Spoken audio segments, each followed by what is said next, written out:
Today is September 25th.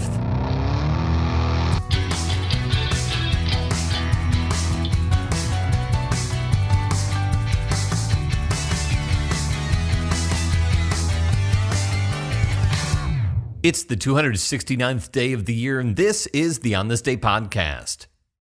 On this day in 1929, Jimmy Doolittle performs the first blind flight, taking off from and landing again at Mitchell Field, Long Island, New York, using only the flight instruments in his cockpit to guide his way up into the air and back down again.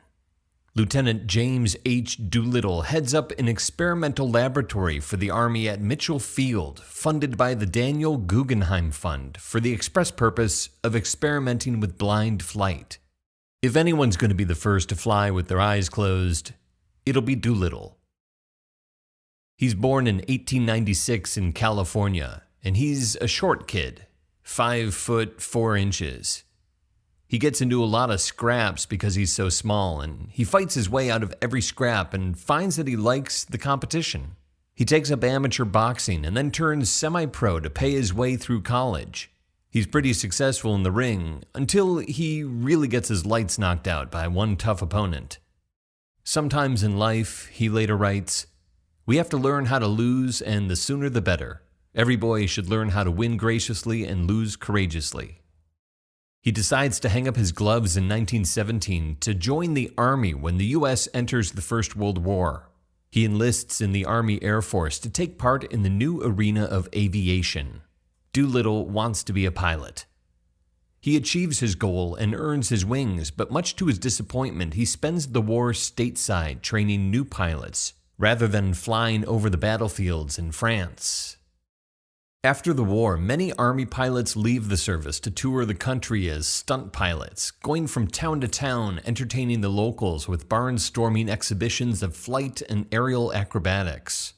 Doolittle wants to follow suit, but it doesn't pay as well as the Army, and he's got a family to support. So he stays in the Army, and ends up doing his fair share of experimental flying and stunt piloting anyway, testing the limits of aircrafts, and testing his own personal limits. And he also does a lot of it just to have fun. Flying under bridges, flying through a hangar to sweep it out, sitting on his wheel axle while he lands his plane, a feat no one would believe he actually did, except for the fact that director Cecil B. DeMille is at the airfield that day and captures it on film. In 1922, Doolittle makes the first cross-country flight in less than 24 hours, after several failed attempts, demonstrating that the Army can deploy planes from one coast of the country to the other in a day. He's awarded the Distinguished Flying Cross for his effort.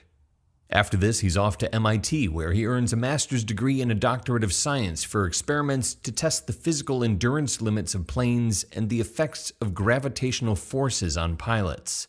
His guinea pig for these experiments is, of course, himself. He spends nearly 100 hours in the air interacting with G-forces by varying degrees, discovering by trial and error that short spikes in G-forces are tolerable, whereas longer periods of acceleration cause pilots to black out. His studies not only earn him postgraduate degrees, and this for a man who never completed college, but he also earns another Distinguished Flying Cross. In 1925, he wins the Schneider Cup, a seaplane race, even though he's never flown a seaplane.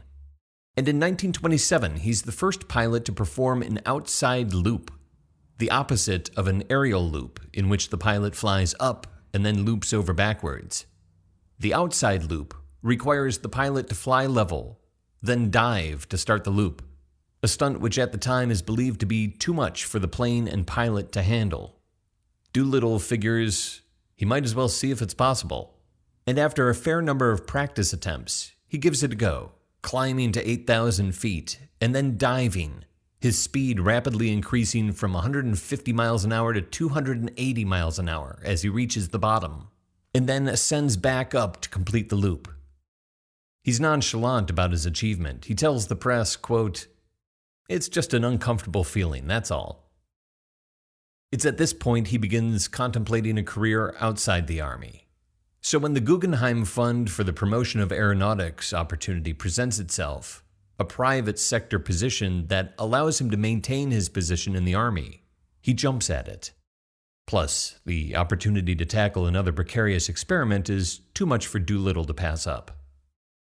Aviation is still in its infancy in 1929, and all pilots rely on sight to navigate their way through the air. This means that flying in fog and other low visibility conditions can be dicey. Jimmy Doolittle heads up the team that devises the means to conquer blind takeoff, navigation, and landing. His team creates a barometric altimeter that provides altitude readings accurate to a few feet, also an instrument to simulate an artificial horizon, giving the pilot accurate measures of the bank and pitch of the plane.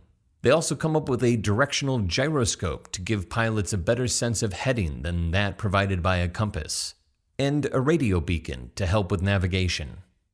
They spend 10 months working all of this up, and on this day in 1929, Jimmy Doolittle takes a plane up for a test flight. There's a heavy fog over Mitchell Field on this day, which is good for the instrument test. But Doolittle isn't going to just rely on the fog to impair his vision. After he climbs into the rear cockpit of an NY-2 Husky, he zips a canvas hood over the top of the cockpit, blocking out all external light. In the interest of safety, Guggenheim requires that another pilot ride in the front cockpit as a precaution, but that pilot is to hold his hands over his head for the entire flight to prove to observers that he's not flying. Once the canvas hood is zipped closed, Doolittle revs the engine and takes off into the wind, relying totally on his instruments. He flies out 5 miles and then turns back to the field. The radio beacon informs him when he's flying over the runway, and he starts a stopwatch at that point. He flies out another 2 miles in the opposite direction, turns, and then comes in for a landing, touching down just a few feet from where he took off, on the first ever blind flight, on this day in 1929. Jimmy Doolittle is famous before this, and he comes to even greater national recognition for his feat on this day. 13 years later, he will become even more famous when he leads the Doolittle Raiders on the 1942 bombing raid on Tokyo in the months after the Pearl Harbor attack, the first major offensive strike in the Pacific Theater. For that, he's awarded the Medal of Honor, and among many other honors, the town of Doolittle, Missouri, is named in honor of Jimmy Doolittle. There are 97 days left in the year. 1, 2, 1, 2, 3, 4.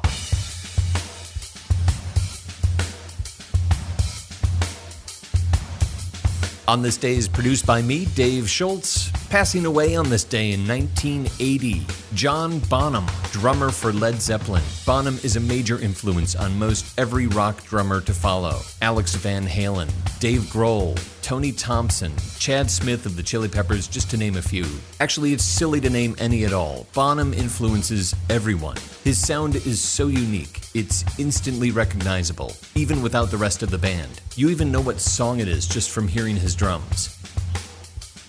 So if you're still listening, hit him as hard as you can. Talk to you tomorrow.